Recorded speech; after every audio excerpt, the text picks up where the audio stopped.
transition team in turmoil. I think there is some confusion going on about a chain of command. 2 staffers pushed out. Trump fires back overnight. New fire danger. Massive clouds of smoke, large enough to be seen from space, sends hundreds to the hospital. As schools close across the southeast, dozens of wildfires scorching 7 states. Now the National Guard is being called in to battle the blaze. Wrong side of the law. A divorce attorney sentenced to prison. I thank God you got caught. Accused of hypnotizing female clients without their consent and sexually assaulting them. The secret recordings that finally got him caught. Hero rescue. Get him out. A survivor trapped in this deadly highway crash, struggling to break free from the flames. Bystanders trying to find a way in. The cop who rushed to the scene and the crucial move he made to save that person's life. Live in Times Square, this is GMA with Robin Roberts, George Stephanopoulos, and Michael Strahan. Here, all here. Good morning, Accounted America. for. Yes, indeed. We have a lot of news this Wednesday morning, and this is a moment that created a bit of chaos last night. President-elect Trump evading the press for a surprise dinner. And there he is. You can see he stopped by the 21 Club here in New York last night, and the fellow diners, they were cheering his arrival. They must have liked what he said as well. He told them he was going to lower their taxes. That was last night. We have a lot to get to. This moment comes as Donald Trump's transition in the spotlight. Reports of tension inside the team. Some top figures pushed out. His family is playing a prominent role in overnight. Trump pushed back with this tweet saying it's a, quote, very organized process taking place. I am the only one who knows who the finalists are. ABC's Tom Yamas at Trump Tower with the latest. Good morning, Tom. George, good morning to you. And there's yet another tweet this morning. President-elect Trump also tweeting that he never asked for national security credentials for his children. We'll have more on that in a moment. But now some Republicans are describing a very rocky rollout with this cabinet, and even some Republicans going as far as saying that the people around Trump are poisoning the decision-making. Overnight, President-elect Trump escaping from his skyscraper-turned-fortress for dinner down the street at Manhattan's 21 Club. This photo posted on Twitter showing Trump and his family getting a standing ovation. Trump then seen here parting ways with son Eric. Daughter Ivanka and son-in-law Jared Kushner also spotted leaving the restaurant. Trump bucking the tradition of transparency for a president or president-elect and leaving his home without the pool of journalists there to cover his every move. The dinner break coming amid continuing turmoil inside the transition team. One of the president-elect's top advisors on national security abruptly resigning. Former Congressman Mike Rogers reportedly pushed out, just as the campaign prepares to announce Trump's pick for national security advisor. I think there is some confusion going on about a chain of command coming out of New York. Hopefully they'll get that settled pretty soon. I think they're going to need to do it because as this clock ticks, all of these decisions become more important. General Michael Flynn, a contender for the NSA post. Sources say the Trump transition team is now taking their time with rolling out their cabinet to prevent the backlash that followed their first 2 announcements. Anti-establishment Trump loyalist enraged over the announcement Reince Priebus would be chief of staff, while many Democrats were alarmed after Stephen Bannon was named chief strategist and White House counselor. And it's one of his very first, if not his first official act.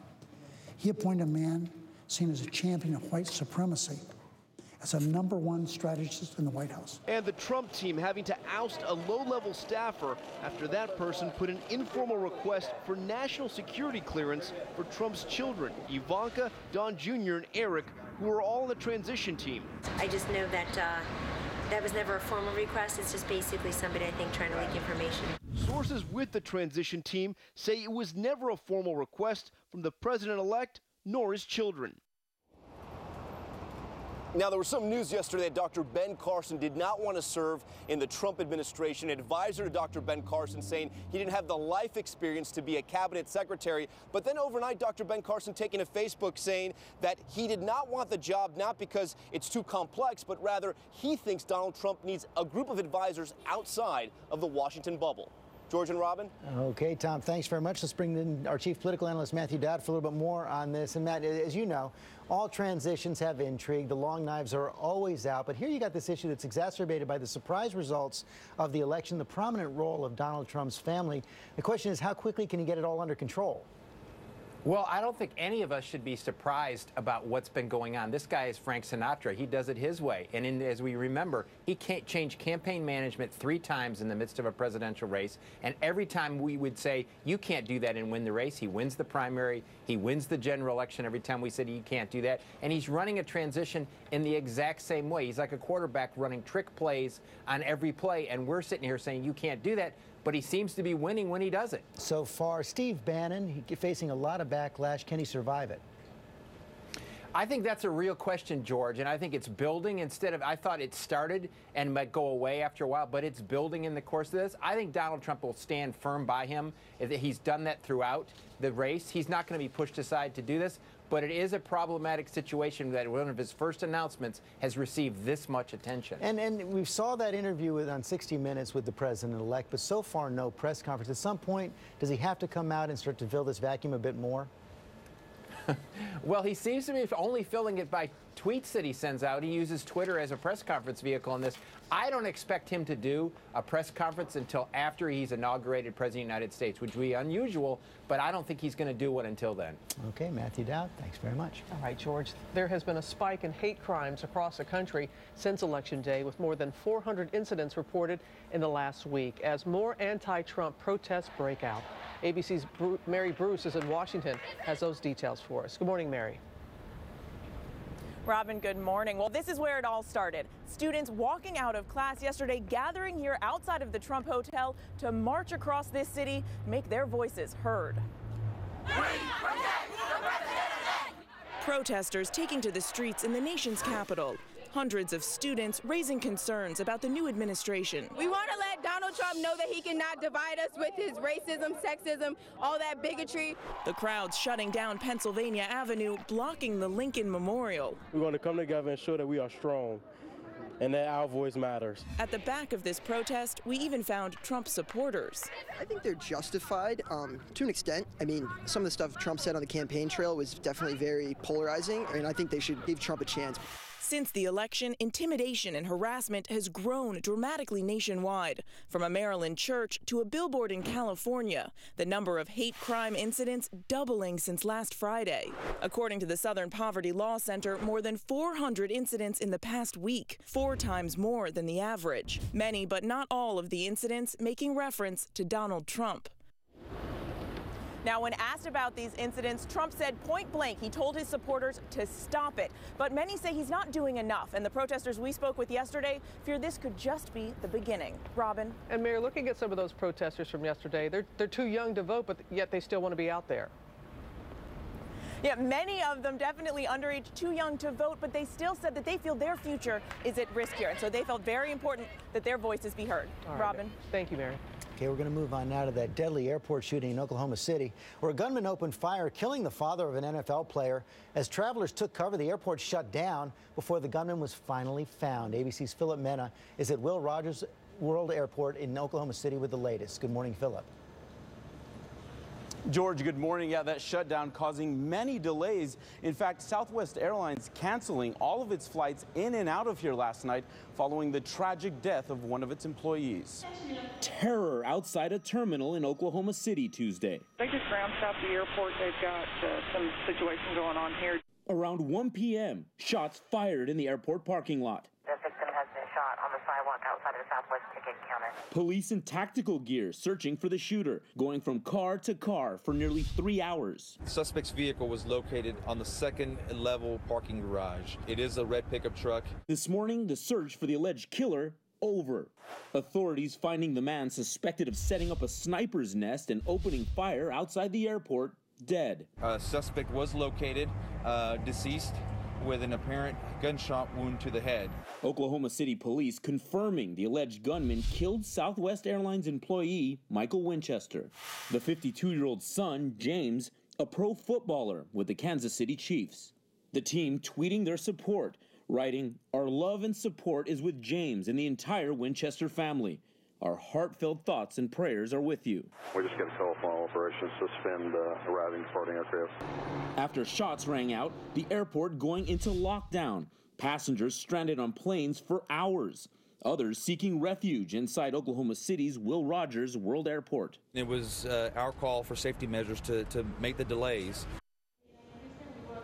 Investigators say the suspect died of an apparent self-inflicted gunshot wound, and we're hoping to learn the name of the suspect and a possible motive from police a little later today.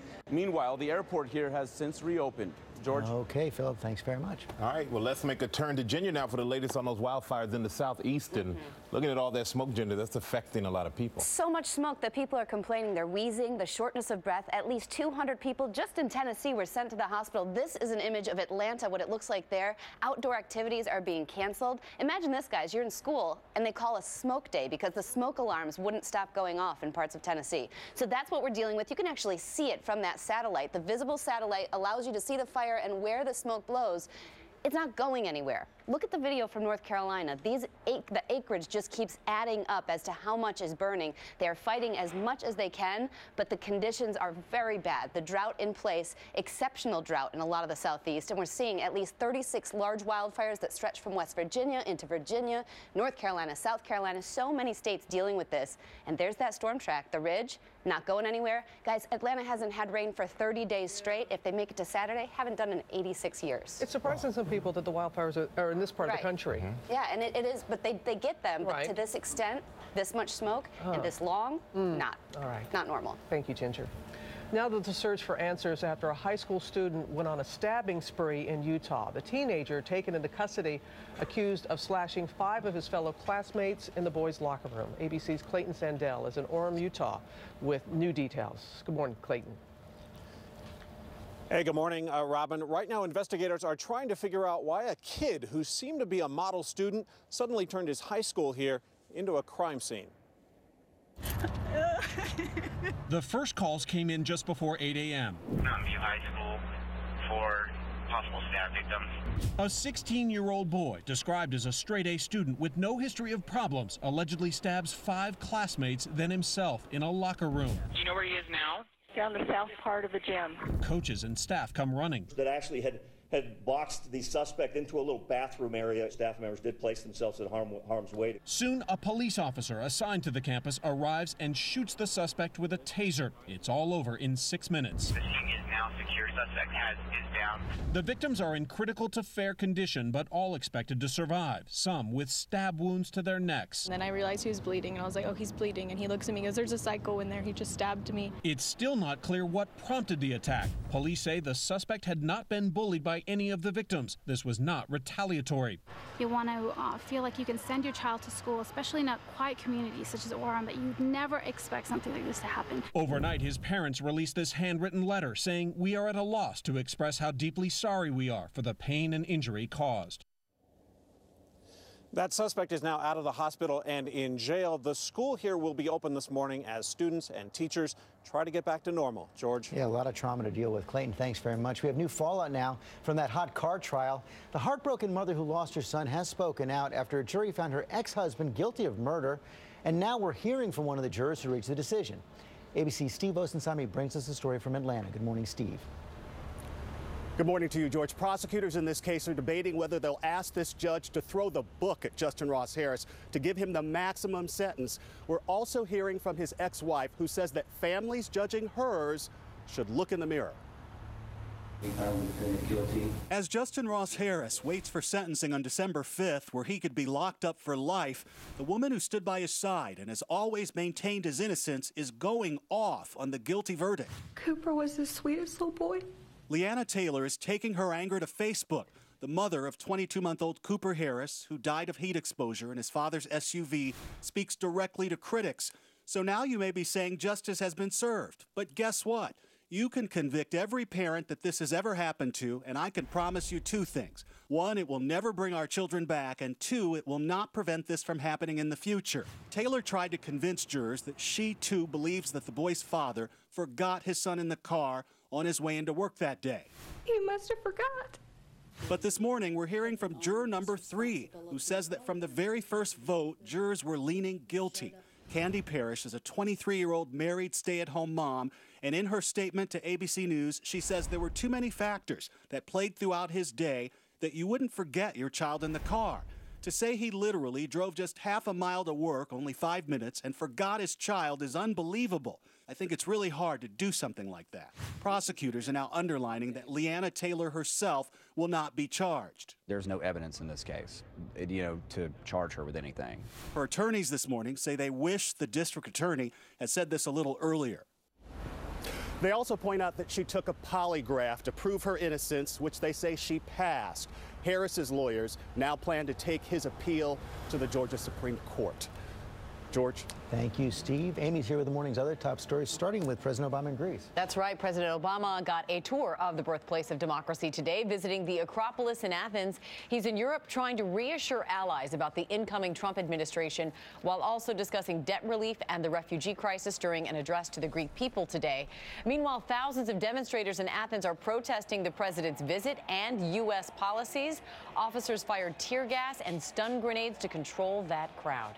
Back here in this country, at least 28 people have been arrested while protesting the North Dakota oil pipeline project, blocking a local railroad and even trying to set the tracks on fire. The protests have spread to 300 cities and towns from California all the way to Vermont. The pipeline operator is asking a federal judge to approve construction under the Missouri River.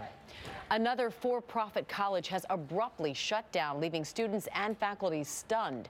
New Jersey-based Star Career Academy closed its doors, blaming financial woes 1 year after losing a fraud case.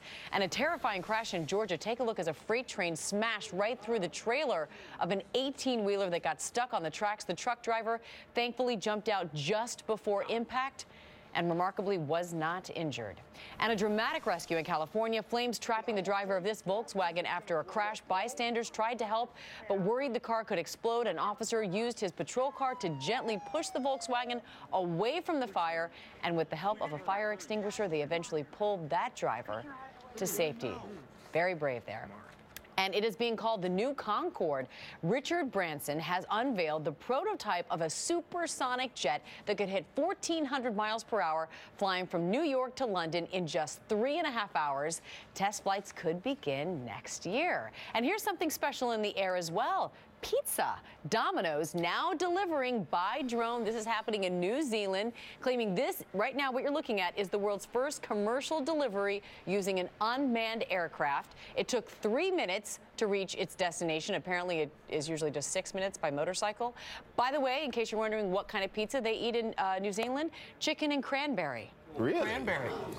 It wouldn't be my cup of tea. I always thought ham and pineapple was the worst one. No, I think we've got a contender. That's good. Really? Yeah. We got a divide here. We'll let Ginger settle. I like the Hawaiian too. Yeah, I'm in. I like the sweet and salty. Okay, so let's talk about that blizzard watch that's on. Actually, Mount Hood, Oregon is the storm where it's beginning. 2-inch per hour snowfall rates. So it's happening, everybody. And we actually have that watch now going up for the first major storm for parts of the northern plains of the season. Minneapolis could get in on some of the snow, but some of the heaviest stuff and the most wind will be happening west and northwest of them. Up into the Rockies, parts of course, Colorado, as that low transfers across. Look at the timing. The next couple of days, we're going to see inches, some places a lot of inches. Warm Cities Now, brought to you by Burlington. We always come to Burlington to buy our coats. And we also come to give them back, to help those in need. Can't beat the brands, the styles, and when we donate a coat at Burlington, we get 10% off our entire purchase. Burlington's been collecting coats for 10 years. Bring in your coats! Look who's lining up to donate coats and share the warmth. For 10 years, together we've helped keep America warm. And now this year, it's getting a little cold outside, so I wanted to remind everybody to go and donate a coat. So go to any Burlington store to donate a coat and be part of our annual coat drive. Hitting the road today, you're going to need your sunglasses early. We've got a lot of sunshine, even late today as we pick up a few clouds. Jackets for sure. Chilly start. Temperatures in the mid-40s. The high today, 64 degrees, but mainly dry pavement. Just maybe a little sprinkle that could hit your windshield if you're north of D.C. later today during the afternoon. Mid-60s tomorrow, upper 60s Friday, upper 60s also Saturday with a very cold and windy Sunday and early part of next week with wind chills in the 30s. And coming up here on GMA, the attorney facing prison time for hypnotizing, then sexually assaulting his female clients. They didn't know what was going on.